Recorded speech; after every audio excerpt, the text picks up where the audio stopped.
Assalamu alaikum. Taarifa kwa vyombo vya habari. Vurugu za kisiasa baada ya uchaguzi wa mwaka 2025. Ndugu wanahabari, Tanzania imekumbwa na mgogoro wa kisiasa tangu siku ya uchaguzi tarehe 29 Oktoba 2025 na baada kwa masiku kadhaa, hali iliyopelekea vifo na uharibifu wa mali na miundombinu. Kufuatia kadhia hiyo, sisi Hizbu Tahrir tunapenda kueleza yafuatayo. Kama ambavyo tunasema mara zote kwamba demokrasia ambayo ni nidhamu ya kisiasa ya kibepari pamoja na utaratibu wake wa vyama vingi ililetwa na wa magharibi wa koloni kwa maslahi yao wenyewe, si kwa matakwa, maslahi wala maendeleo ya nchi zetu kama inavyodhaniwa na wengi, kiasi cha baadhi ya watu kuchanganyikiwa kwa matumaini hewa, wakipoteza muda mwingi, rasilimali na hata kupoteza maisha kwa kutarajia mabadiliko. Mfumo huu wa demokrasia ya vyama vingi uliletwa na wakoloni kwa hila na udanganyifu ili kuwabadilishia watu sura ya mtawala, kwa sababu wakoloni waligundua kwamba watu wamechoshwa na kulikuwa na kiasi kikubwa cha malalamiko kutokana na ukatili wa mfumo wa chama kimoja ulioletwa na kulindwa na hao wakoloni wa magharibi baada ya kutupatia uhuru bandia wa bendera.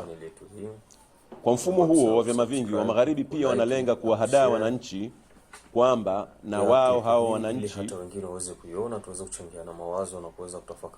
wanafanya maamuzi, jambo ambalo si kweli, kwa sababu hata Marekani raia hawachagui rais wao kwa njia ya moja kwa moja. Kwa hivyo, sera hii ya vyama vingi ililetwa kama mbinu nyingine ya kuupa nguvu ukoloni mamboleo baada ya ukoloni mkongwe na uhuru wa bandia, ili kuwaondosha watu kufikiri kwa usahihi dhidi ya mfumo mzima wa kibepari. Ikawa sasa badala ya watu kupambana kung'oa mfumo muovu wa kibepari uliotamalaki na kunyonya ulimwenguni kote, hususan nchi changa, watu wakabaki wanatumia nguvu zao zote katika suluhisho la uongo la kubadilisha sura za watawala, ilhali tatizo msingi ambalo ni mfumo mzima wa kibepari lipo pale pale. Bila ya kusahau kuwa uchaguzi huo wa vyama vingi pia ni mkakati wa wakoloni wa kurefusha uhai wa mfumo wao wa kibepari, na wakavifanya vyama pinzani viwe silaha ya akiba dhidi ya watawala wa ulimwengu wa tatu. Pale vyama tawala wasipolinda vyema maslahi ya wakoloni, basi vyama pinzani vitapewa nguvu ya kumtoa madarakani mtawala. Lakini lao mtawala akilinda maslahi yao vizuri, vyama pinzani vitaendelea kubakia kama watazamaji tu. Pia ni wazi kwamba nchi za kikoloni za kimagharibi wamekuwa wakitumia sera ya vyama vingi na visingizio vingine kuchochea mizozo kwa raia, migawanyiko na vurugu, ili kwa ujanja kufanikisha kwa urahisi unyonyaji wao wa rasilimali za nchi changa. Mifano hai ni kama Sudani, Kongo, Yemen, Somalia na kadhalika. Ama kuhusiana na kuibuka hali ya kauli zenye kuashiria kuleta mgawanyiko, chokochoko na mchafuko kwa misingi ya kidini baina ya Waislamu na Wakristo kutoka kwa baadhi ya viongozi wa Kikristo na Kiislamu, jambo hilo ni matokeo ya fikra ya kikoloni ya wagawe watawale.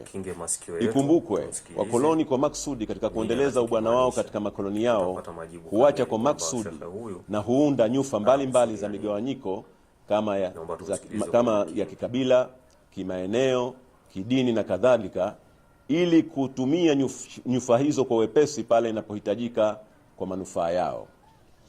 Mwito kwa watu wote. Baada ya maelezo hayo, tungependa kutoa mwito huu kwa umma wote. Jambo la mwanzo, kila mmoja afahamu kuwa tatizo kubwa na msingi duniani leo ni mfumo mzima wa kibepari ambao umetamalaki kila mahala duniani, ukipewa nguvu na kusimamiwa na mataifa makubwa. Hivyo, kubadilisha sura ya mtawala kamwe hakubadilishi chochote zaidi ya kujichosha na kupoteza rasilimali. B, nchi zote changa zinazotekeleza demokrasia ya vyama vingi bado rasilimali zao zinahodhiwa na mataifa ya magharibi, raia wao wanahangaika katika hali duni ya umaskini, na nchi zao bado zimebaki kuwa watumwa wa mataifa ya magharibi. Hivyo suluhisho la kweli sio kuwa na mfumo wa vyama vingi, bali ni kuung'oa mfumo mzima wa ubepari katika uso wa ardhi.